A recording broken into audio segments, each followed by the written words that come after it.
And then the interesting topic of the second coming he introduces in 14 and 15, because keep in mind, William Miller has a pretty big following, and they have marked a date on the calendar of when Jesus is coming.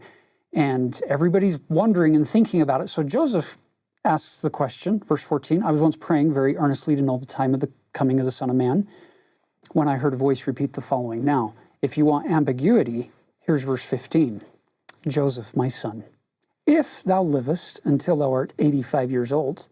So the very foundation of the verse, if, it's the premise isn't going to happen. But, he continues, thou shalt see the face of the Son of Man. Therefore let this suffice, and trouble me no more on this matter. If I didn't know any better, I'd think the Lord didn't want us overly focusing on the date.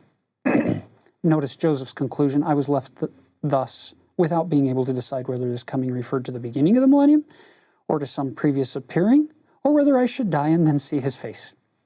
He gives you three options there, and he had no idea which was which. Isn't that interesting? Sometimes we want the prophet to know everything. We want the prophet to be perfect. And this is a classic example of saying, there are lots of things where the prophet says, I asked, I got an answer, and I don't even know what the answer means. Here are some options. And there's something powerful about that.